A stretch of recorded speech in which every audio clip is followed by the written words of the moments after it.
This is the autobiography of Gladys Taylor, read by Gladys Taylor on Thanksgiving Day, November 26th, 2020.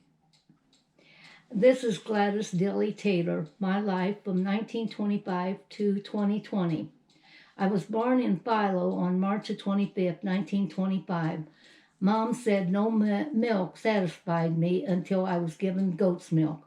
I saw Philo downtown burned to the ground. I was about 3 years old. In Philo, they had free movies every Saturday night. So on Saturday night, we went to it. On this night, they had a scary movie. When we went home, Dad said, "Stay at the back door and I'll let you in." Well, a big black dog came running through the yard. I got scared and ran around the house, and suddenly I fell down the cellar. Mom forgot to put the doors down. Dad heard me scream and knew right away what had happened. He carried me to the house and saw my forehead was starting to swell. I told Dad it didn't hurt at all, but I was shaking. The reason I said it didn't hurt was because a few months before this, I was playing with Alfreda with some dishes and found a chicken tag and put it in my mouth and swallowed it. Mom told Dad all Gladys says is that old thing. Dad gave me some water and it came back up. He called Aunt Edna that lived in Chicago. She came down right away. She told Dad that something is caught in my throat. We should go immediately to the hospital. It was a Catholic hospital in Urbana. She had a doctor there to get it out. He said it would be tricky to get it out, just make sure I didn't move. I stayed in the hospital a few days and to be sure I didn't drink or eat anything for a couple of days. The doctor said thank goodness it was crossways or might not have made it. We moved from this to the house across the road from the ballpark. We lived here till I was 5 years old. Then we moved to Urbana at 404 South Johnson. I started school at 6 years old. The school was Weber School. My first grade teacher was Miss Reese. My second grade teacher was Miss Moore. My third grade teacher was Miss Hayes. My fourth grade teacher was Miss McDougal. My fifth grade teacher was Miss Young. And my sixth grade teacher was Miss Roper and principal. After graduation from grade school, I went to Thornburn Junior High for 2 years. Then I went to Urbana High. After school, I babysat for Dr. Bodine. I did babysitting while I was 9 years old and around our own neighborhood. Then my second year, while going to Urbana High, I worked at the dime store downtown in Urbana. We moved to 714 South Wabash before I graduated from high school on June 1943. War is what everybody was talking about. The boys that were in school was going to service. I was a sophomore in high school. I learned Hawaii was bombed by Japanese. I was really worried because Irwin had enlisted in the Navy and was already gone. After graduation, I worked for Meadow Gold Creamery. I wrapped butter. The manager was part Japanese. He heard a plane go over and said, "I hope it bombs all of USA." I grabbed the butter and threw it at him and left. Then I went to White Line Laundry and it was so hard to work here at the close. As the close came on a time, I was to get it and fold it real fast. Well, it came too fast and it was just falling on the floor. I couldn't fold that fast. The boss came over and said, "I can see you can't fold as fast as we need to have done." So that was the end of that. I also worked for Donut Shop with Imogene Deli. Then I went to Time Incorporated, sorting mail. This was the middle of 1944. Then Time Incorporated decided to move to Chicago. So I went to work at Eisner's. I worked at Bill's store in East Main Street. This was 1945. This is when I met Bob. He was working on a farm, so they gave him a 4F draft. which meant he didn't need to go into the service.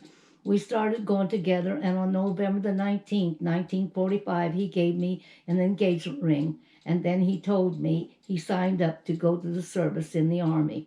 He left to go to Fort Sheridan, then to training to Arkansas.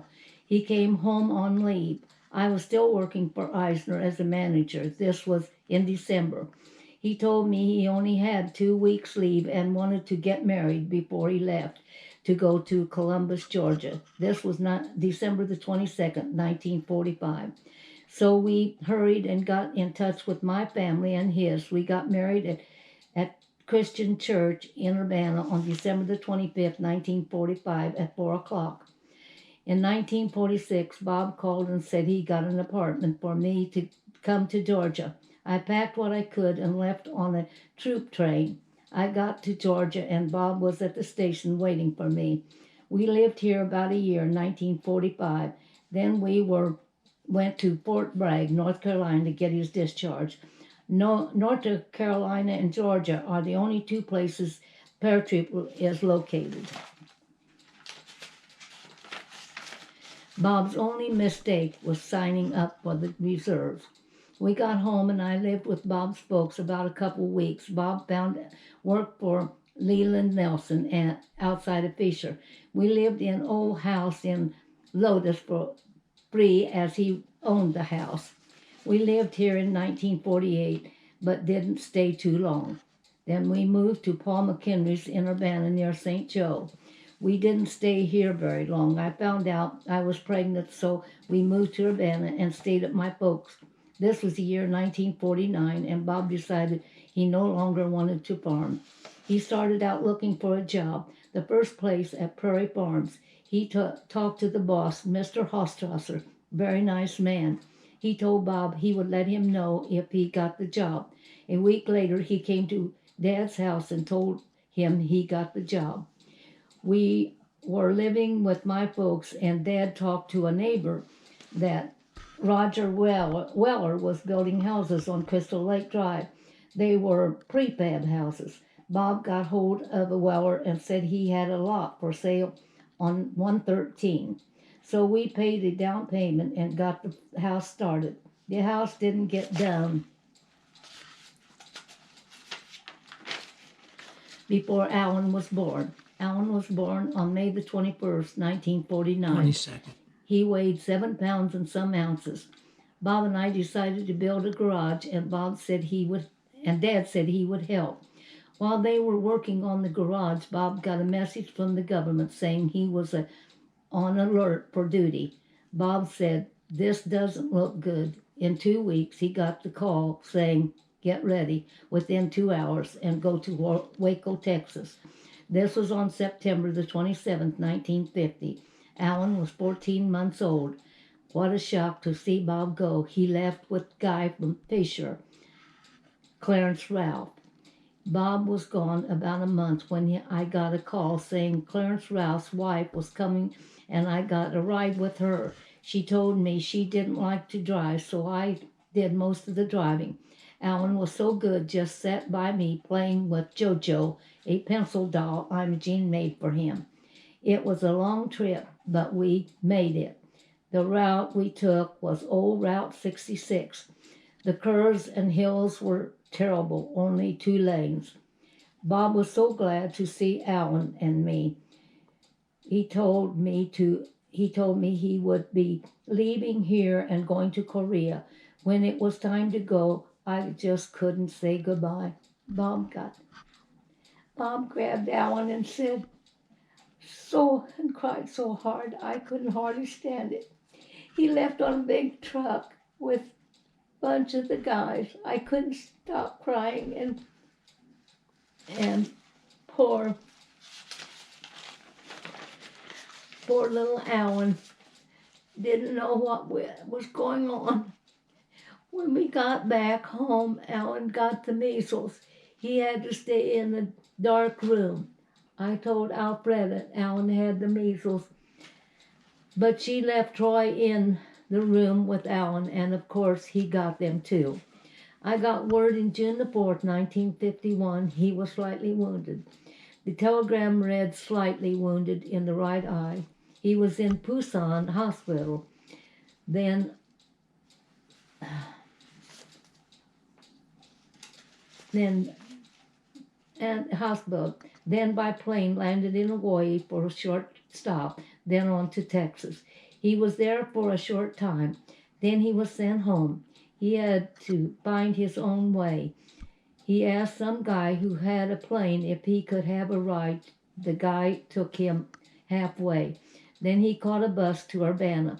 He walked home, came across the ballpark, and up to our backyard. I wasn't expecting him this soon, so when I opened the door to see who was there and saw Bob and closed the door, Alan was sitting in a high chair and saw him and said, "That's my daddy." Bob came in, grabbed me, and picked up Alan. Bob went outside with Alan, and when he came in, Alan said, "Daddy, it's raining." He couldn't believe he was talking.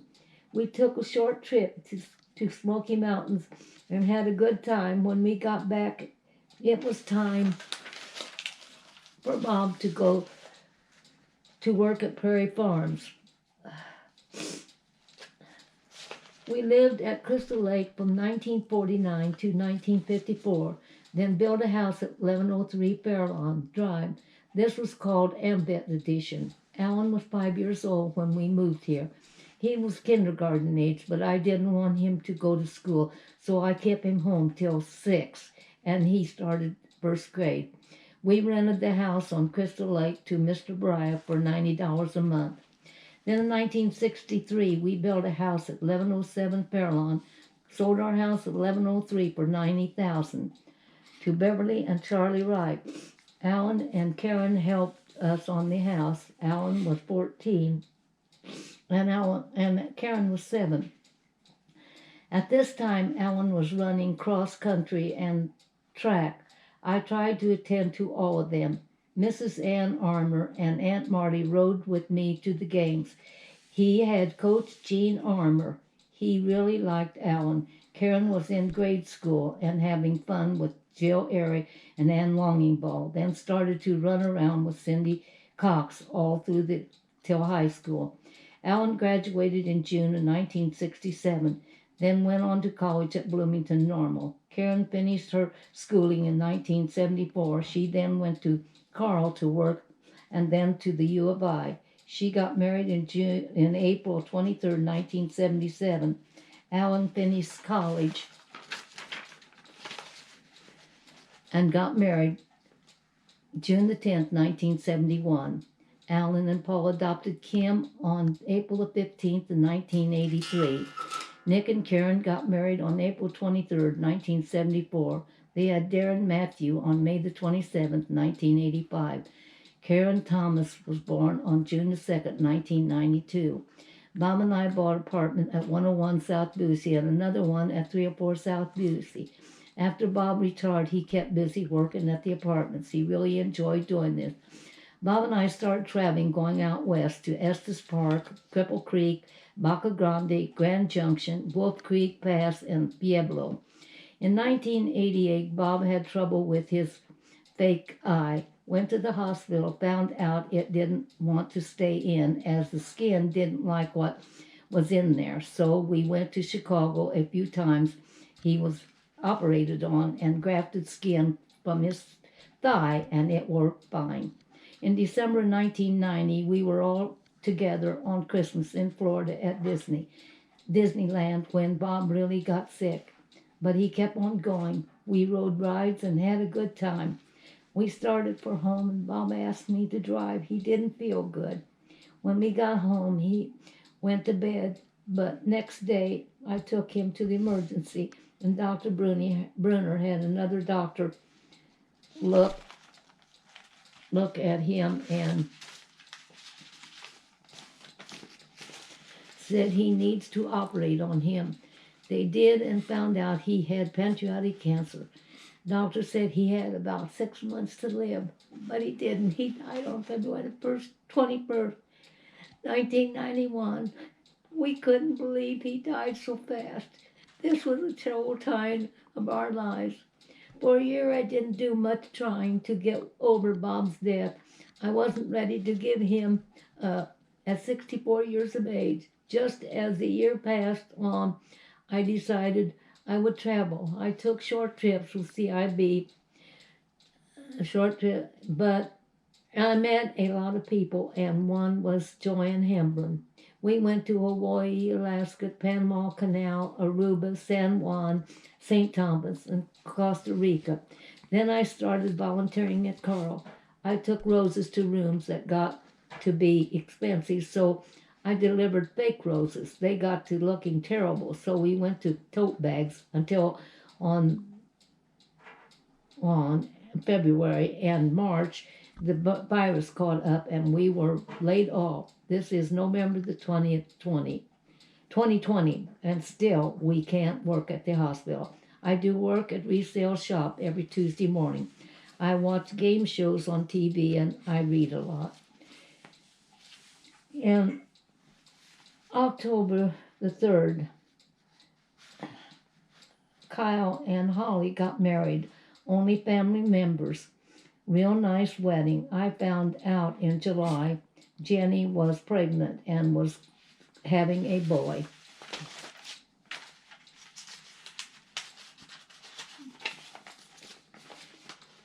So that's about all my life story. So some I may have forgotten, but at 95, just glad I could remember what I did. While writing this, I cried a lot after all. It was my life and now gone.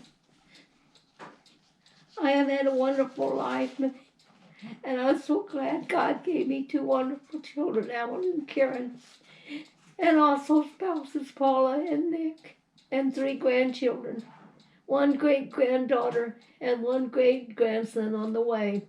Thank you, God. I hope this tells you what you wanted to know. I did the best I could remembering names and dates. P.S. Here are the things that happened to me in 2020. June the 25th, I went to work at resale shop at 12:30. I left to go home. Where I was parked, there's a cement block that stops the cars. My front leg got over, but my left did